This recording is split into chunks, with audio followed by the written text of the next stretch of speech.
So ವೀಕ್ಷಕರೇ, ಪ್ರಧಾನಿ ಮೋದಿ ಅವರು ಎಷ್ಟೊತ್ತಿಗೆ ಬೆಂಗಳೂರಿಗೆ ಬರ್ತಾರೆ, ಯಾವ್ಯಾವ ರೂಟ್ಗಳನ್ನ ಬಳಸಿಕೊಂಡು ಅವರು ರಾಗಿಗುಡ್ಡಕ್ಕೆ ತಲುಪ್ತಾರೆ, ಮೆಜೆಸ್ಟಿಕ್ ರೈಲ್ವೆ ಸ್ಟೇಷನ್ಗೆ ಎಷ್ಟೊತ್ತಿಗೆ ಬರ್ತಾರೆ, ಇವೆಲ್ಲವೂ ಕೂಡ ತಮಗೆ ಪ್ರಶ್ನೆ ಇರುತ್ತೆ. ಇವತ್ತು ಸಂಡೇ ಆಗಿರೋದ್ರಿಂದ ಅಷ್ಟೊಂದು ಟ್ರಾಫಿಕ್ ಇರೋದಿಲ್ಲ. ಆದಾಗ್ಯೂ ಕೂಡ ಯಾವ್ಯಾವ ರಸ್ತೆಗಳಿಗೆ ವಾಹನ ಪ್ರವೇಶ ನಿರ್ಬಂಧವಿದೆ, ಎಲ್ಲ ವಿಚಾರಗಳಿಗೆ ಸಂಬಂಧಪಟ್ಟಂತೆ ಮಾಹಿತಿಯನ್ನು ಕೊಡುವುದಕ್ಕೆ ನಮ್ಮ ಪ್ರತಿನಿಧಿಗಳು ಈಗ ನೇರ ಸಂಪರ್ಕದಲ್ಲಿ ಜಾಯ್ನ್ ಆಗಿದ್ದಾರೆ. ಕ್ರಾಂತಿವೀರ ಸಂಗೊಳ್ಳಿ ರಾಯಣ್ಣ ಸರ್ಕಲ್, ಮೆಜೆಸ್ಟಿಕ್ ಹತ್ರ ಇರುವಂತಹ ಸರ್ಕಲ್ ಇಂದ ನೇರ ಸಂಪರ್ಕದಲ್ಲಿ ನಮ್ಮ ಪ್ರತಿನಿಧಿ ವೀರೇಶ್ ಇದ್ದಾರೆ. ಹಾಗೆಯೇ ಮೇಕ್ರಿ ಸರ್ಕಲ್ ಇಂದ ಧ್ರುವರಾಜ್ ಇದ್ದಾರೆ. ನಾನು ಫಸ್ಟ್ ವೀರೇಶ್ ಅವರ ಹತ್ರ ಹೋಗ್ತೀನಿ. ವೀರೇಶ್, ಎಷ್ಟೊತ್ತಿಗೆ ಪ್ರಧಾನಿ ಮೋದಿ ಅವರು ಮೆಜೆಸ್ಟಿಕ್ ರೈಲ್ವೆ ಸ್ಟೇಷನ್ ಬರ್ತಾರೆ, ಅಲ್ಲಿ ಏನೇನು ಕಾರ್ಯಕ್ರಮಗಳಿದೆ, ಅಲ್ಲಿಂದ ನೆಕ್ಸ್ಟ್ ಯಾವ ಕಡೆ ಮೂವ್ಮೆಂಟ್ ಇರುತ್ತೆ, ಡೀಟೇಲ್ಸ್ ಕೊಡ್ಬೋದಾ?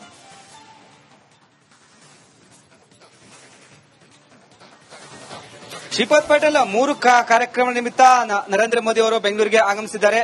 ಇನ್ನೇನು ಕೆಲವೇ ಗಂಟೆಗಳಲ್ಲಿ ನರೇಂದ್ರ ಮೋದಿ ಅವರು ಬೆಂಗಳೂರಿಗೆ ಬರಲಿದ್ದಾರೆ. ಅಂದ್ರೆ 10:35ಕ್ಕೆ HLಗೆ ಬರ್ತಾರೆ. ಅಲ್ಲಿಂದ ಹೆಲಿಕಾಪ್ಟರ್ ಮುಖಾಂತರ ಮೇಕ್ರಿ ವೃತ್ತಕ್ಕೆ ಬರ್ತಾರೆ. ಅಲ್ಲಿಂದ 11 ಗಂಟೆಗೆ ಮೂವ್ ಆದ್ರೆ ಇಲ್ಲಿ 11:10ಕ್ಕೆ KSR ರೈಲ್ವೆ ನಿಲ್ದಾಣದಲ್ಲಿ ಬರ್ತಾರೆ. ಇಲ್ಲಿ 3 ವಂದೇ ಭಾರತ್ಗೆ ರೈಲ್ವೆಗೆ ಚಾಲನೆ ಕೊಡಲಿದ್ದಾರೆ. ಒಂದು ಬೆಂಗಳೂರು ಟು ಬೆಳಗಾವಿ, ಮತ್ತೊಂದು ಕಡೆ ಬೇರೆ ಬೇರೆ ರಾಜ್ಯಗಳಲ್ಲಿ ಸಹ ವರ್ಚುವಲ್ ಮುಖಾಂತರ ಚಾಲನೆ ಕೊಡಲಿದ್ದಾರೆ. ಈ ಒಂದು ದೃಷ್ಟಿಯಿಂದ ಭದ್ರತೆ ಕೈಗೊಂಡಿದ್ದಾರೆ. ದೃಶ್ಯಗಳು ಸಹ ನೋಡ್ತಿರಬಹುದು. ಎರಡು ಕಡೆ ಬದಿಯ ಬ್ಯಾರಿಕೇಡ್ ಹಾಕಿದ್ದಾರೆ. ಯಾರಿಗೂ ಪ್ರವೇಶವಿಲ್ಲ. ಇನ್ನೇನು ಕೆಲವೇ ಗಂಟೆ ಅಂದ್ರೆ ಈ ಒಂದು ರಸ್ತೆಯನ್ನ ಕ್ಲೋಸ್ ಆಗುತ್ತೆ. ಮೆಜೆಸ್ಟಿಕ್ ಸುತ್ತಮುತ್ತ ಎಲ್ಲವೂ ಲಾಕ್ ಮಾಡ್ತಿದ್ದಾರೆ. ಮತ್ತೊಂದು ಕಡೆ ಬಿಬಿಎಂಪಿಯಿಂದ ಒಂದ್ ಕಡೆ ವೆಲ್ಕಮ್ ಸಹ ಮಾಡಿದ್ದಾರೆ. ಮತ್ತೊಂದು ಕಡೆ ಬಾವುಟಗಳು, ಬಿಜೆಪಿ ಬಾವುಟಗಳು ಒಂದ್ ಕಡೆ ಕೇಸರಿಮಯವಾಗಿದೆ. ಯಾಕಂದ್ರೆ ಈ ಒಂದು ಭಾಗದಲ್ಲಿ ಸಾಕಷ್ಟು ಜನ ಬರಬಹುದು, ಅಭಿಮಾನಿಗಳೇ ಬರಬಹುದು, ಬಿಜೆಪಿ ಕಾರ್ಯಕರ್ತರು ಬರಬಹುದು ದೃಷ್ಟಿಯಿಂದ ಈಗ ಬ್ಯಾರಿಕೇಡ್ ಅಳವಡಿಕೆ ಮಾಡಿದ್ದಾರೆ. ಹೆಜ್ಜೆಗೂ ಪೊಲೀಸರು ನಿಯೋಜನೆ ಮಾಡಿದ್ದಾರೆ. ದೃಶ್ಯಗಳು ಸಹ ನೋಡ್ತಿರಬಹುದು. ಯಾಕಂದ್ರೆ ಈ ಒಂದು ಇದು ಮೇನ್ ಸರ್ಕಲ್, ಇದು ಸಾಕಷ್ಟು ಜನ ಬರಬಹುದು. ಯಾವುದೇ ರೀತಿ ಅಹಿತಕರ ಘಟನೆ ಆಗದಂತೆ ಸೂಕ್ತ ಬಂದೋಬಸ್ತ್ ಕೈಗೊಂಡಿದ್ದಾರೆ. ಮತ್ತೊಂದು ಕಡೆ ಈ ಎಲ್ಲ ಸುತ್ತಮುತ್ತ ಈ ಬಿಲ್ಡಿಂಗ್ ಗಳಿದ್ದಾವೆ, ಅದ್ರ ಮೇಲೆ ಸಹ ಪೊಲೀಸರು ಸಹ ನಿಂತಾರೆ. ಯಾಕಂದ್ರೆ ಹೇಳಕ್ಕಾಗಲ್ಲ, ಏನಾದ್ರೂ ಅನಾಹುತ ಆಗಬಹುದು. ಈ ಒಂದು ದೃಷ್ಟಿಯಿಂದ ಪೊಲೀಸರು ಸೂಕ್ತ ಬಂದೋಬಸ್ತನ್ನ ಕೈಗೊಂಡಿದ್ರೆ. ಮತ್ತೊಂದು ಕಡೆ ನೋಡ್ತಿರಬಹುದು, ಮಹಾಲಕ್ಷ್ಮಿ ಲೇಔಟ್ನ ಶಾಸಕರಾದ ಗೋಪಾಲ್ ಅವರು ಬಂದಿದ್ದಾರೆ. ಅಂದ್ರೆ ಈ ಭದ್ರತೆಯನ್ನ ಪರಿಶೀಲನೆ ಮಾಡ್ತಿದ್ರೆ. ಯಾಕಂದ್ರೆ ಇಲ್ಲಿ ಯಾವುದೇ ತೊಂದರೆ ಆಗಬಾರದು ಎಂಬ ದೃಷ್ಟಿಯಿಂದ ಇನ್ನೇನು ಕೆಲವೇ ಕ್ಷಣ ಈ ಒಂದು ರಸ್ತೆ ಮಾರ್ಗವನ್ನ ಬಂದ್ ಮಾಡ್ತಾರೆ. ಪೊಲೀಸರು ನಿಯೋಜನೆಗೊಂಡಿದ್ದಾರೆ. ದೃಶ್ಯಗಳು ಸಹ ನೋಡ್ತಿರಬಹುದು. ನಾನು ಮಾತಾಡಿಸ್ತೀನಿ, ಮಹಾಲಕ್ಷ್ಮಿ ಲೇಔಟ್ ಶಾಸಕರನ್ನ ಮಾತಾಡಿಸ್ತೀನಿ ನಾನು. ಯಾಕಂದ್ರೆ ಅವರು ಸಹ ಪರಿಶೀಲನೆಗೆ ಮುಂದಾಗಿದ್ದಾರೆ, ಪೊಲೀಸರ ಜೊತೆ ಸಮಾಲೋಚನೆ ಮಾಡ್ತಿದ್ರೆ. ಸರ್ ನಮಸ್ತೆ. ನರೇಂದ್ರ ಮೋದಿ ಅವರು ಬರ್ತಿದ್ದಾರೆ, ನೀವು ಸಹ ಪರಿಶೀಲನೆ ಮಾಡ್ತಿದ್ರ, ಏನ್ ಹೇಳ್ತೀರಿ ಸರ್ ಅಂತ? ಇವತ್ತು ಒಂದು ಬೆಂಗಳೂರಿಗೆ ದೊಡ್ಡ ಕೊಡುಗೆಯನ್ನ ಕೊಡ್ತಾ ಇರ್ತಕ್ಕಂಥದ್ದು. ಇದು ಬಹಳ ವರ್ಷ ಆದ್ಮೇಲೆ ಸುಮಾರು 97ರಿಂದ 100 ಕಿಲೋಮೀಟರ್ ದೇಶದಲ್ಲೇ 2ನೇ ಅತ್ಯಂತ ದೊಡ್ಡ ಮೆಟ್ರೋನ ಬೆಂಗಳೂರಿಗೆ ಏನು ಕೊಡುಗೆಯನ್ನು ಕೊಡ್ತಾ ಇದ್ದಾರೆ. ಬೆಂಗಳೂರಿನ ಜನತೆಯ ಪರವಾಗಿ ಅವರಿಗೆ ಕೃತಜ್ಞತೆಗಳನ್ನು ಸಲ್ಲಿಸಬೇಕಾಗುತ್ತೆ. ಒಂದು ಬೆಲ್ಲ ಪರಿಶೀಲನೆ ಮಾಡ್ತಿದ್ರ. ಇನ್ನೇನು ಕೆಲವೇ ಗಂಟೆ ಇಲ್ಲಿ ಬಂದು ವಂದೇ ಭಾರತ್ಗೆ ಚಾಲನೆ ಕೊಡಲಿದ್ದಾರೆ ನರೇಂದ್ರ ಮೋದಿ ಅವರು. ಇದೆಲ್ಲ ನಮ್ಮ ಕರ್ತವ್ಯ. ಪ್ರಧಾನಮಂತ್ರಿಗಳು ಬರ್ತಕ್ಕಂಥ ಪಕ್ಷ ಏನು ನಮಗೆ ಆದೇಶ ಮಾಡಿದ್ರೆ ಅದನ್ನ ನೋಡೋದಕ್ಕೆ ಅಂತಕ್ಕಂಥ ಬಂದಿದ್ದೇನೆ. ಮತ್ತೆ ನಮ್ಮ ಎಲ್ಲ ಅಭಿಮಾನಿಗಳು, ಪಕ್ಷದ ಕಾರ್ಯಕರ್ತರು ಬರ್ತಾರೆ, ಇಲ್ಲಿ ಇರಬೇಕು ಅವರು. ಅದನ್ನ ಪರಿಶೀಲನೆ ಮಾಡೋದಕ್ಕೋಸ್ಕರ ಬಂದಿದ್ದೇನೆ. ಹಳದಿ ಮಾರ್ಗ ಸಾಕಷ್ಟು ಜನ ಕಾಯ್ತಾ ಇದ್ರು. ಈ ಸಿಲ್ಕ್ ಬೋರ್ಡ್ ಮತ್ತು ಎಲೆಕ್ಟ್ರಿಸಿಟಿ ಜನ ಮೆಟ್ರೋಗೆ ಚಾಲನೆ ನೀಡಲಿದ್ದಾರೆ. ಅದು ಈ ಕಾಲ ಬಂದಿದೆ, ಅದು ಇವತ್ತು ಉದ್ಘಾಟನೆ ಆಗುತ್ತೆ. ಬೆಂಗಳೂರಿನ ಜನಕ್ಕೆ ಅದೊಂದು ದೊಡ್ಡ ಕೊಡುಗೆ. ಶ್ರೀಪಾದ್ ಪಾಟೀಲ್, ನೋಡ್ತಿರಬಹುದು, ಸಾಕಷ್ಟು ಪೊಲೀಸರು ನಿಯೋಜನೆಗೊಂಡಿದ್ದಾರೆ. ಒಂದ್ ಕಡೆ ಬ್ಯಾರಿಕೇಡ್ ಹಾಕಿದ್ದಾರೆ. ಯಾಕಂದ್ರೆ ಇಲ್ಲಿ ಮೇನ್ ಸರ್ಕಲ್ ಇದು, ಸಾಕಷ್ಟು ಜನ ಬರಬಹುದು, ಕಾರ್ಯಕರ್ತರು ಬರಬಹುದು, ಅಭಿಮಾನಿಗಳು ಬರಬಹುದು ಎಂಬ ದೃಷ್ಟಿಯಿಂದ ಇದೀಗ ಸೂಕ್ತ ಭದ್ರತೆ ಕೈಗೊಂಡಿದ್ದಾರೆ. ಮತ್ತೊಂದು ಕಡೆ ಬಿಜೆಪಿ ಬಾವುಟ, ಮತ್ತೊಂದು ಕಡೆ ಬಿಜೆಪಿ ಶಾಸಕರು ಬಂದು ಪರಿಶೀಲನೆ ಮಾಡ್ತಿದ್ದಾರೆ, ಸಮಾಲೋಚನೆ ಮಾಡ್ತಿದ್ದಾರೆ. ಯಾಕಂದ್ರೆ ಅವರ ಕಾರ್ಯಕರ್ತರು ಈ ಒಂದು ಭಾಗಕ್ಕೆ ಬರಬಹುದು, ಸಾಕಷ್ಟು ಜನ ಬರಬಹುದು. ಹೀಗಾಗಿ ಪೊಲೀಸರು ಸಹ ಮಾಹಿತಿ ಕೊಡ್ತಿದ್ದಾರೆ. ಇನ್ನೇನು ಕೆಲವೇ ಗಂಟೆ ನರೇಂದ್ರ ಮೋದಿ ಅವರು ಅಂದ್ರೆ KSR ರೈಲ್ವೆ ನಿಲ್ದಾಣಕ್ಕೆ ಬರಲಿದ್ದಾರೆ. ಶ್ರೀಪಾದ್ ಪಾಟೀಲ್, ಓಕೆ, ಸಂಪರ್ಕದಲ್ಲಿರಿ ವೀರೇಶ್. ಧ್ರುವರಾಜ್ ಮೇಕ್ರಿ ಸರ್ಕಲ್ ಇಂದ ನೇರ ಸಂಪರ್ಕದಲ್ಲಿದ್ದಾರೆ.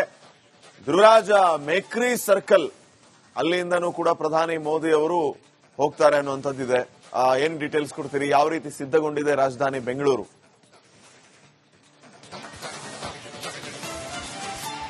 ಶ್ರೀಪಾದ್, ನಾನೀಗ ನಿಮ್ಗೆ ಮೇಕ್ರಿ ಸರ್ಕಲ್ ನ ದೃಶ್ಯವನ್ನ ತೋರಿಸ್ತಾ ಹೋಗ್ತೀನಿ. ನೀವು ದೃಶ್ಯದಲ್ಲಿ ಗಮನಿಸ್ತಾ ಇರಬಹುದು, ಈ ಮೇಕ್ರಿ ಸರ್ಕಲ್ ಹೆಲಿಪ್ಯಾಡ್ಗೆ ಬಂದಂತಹ ಪ್ರಧಾನಿ ಮೋದಿ ಅವರು ಇಲ್ಲಿಂದ ರಸ್ತೆಯ ಮೂಲಕ ಏನು ಕ್ರಾಂತಿವೀರ ಸಂಗೊಳ್ಳಿ ರಾಯಣ್ಣ ರೈಲ್ವೆ ನಿಲ್ದಾಣಕ್ಕೆ ಹೋಗ್ತಾರೆ.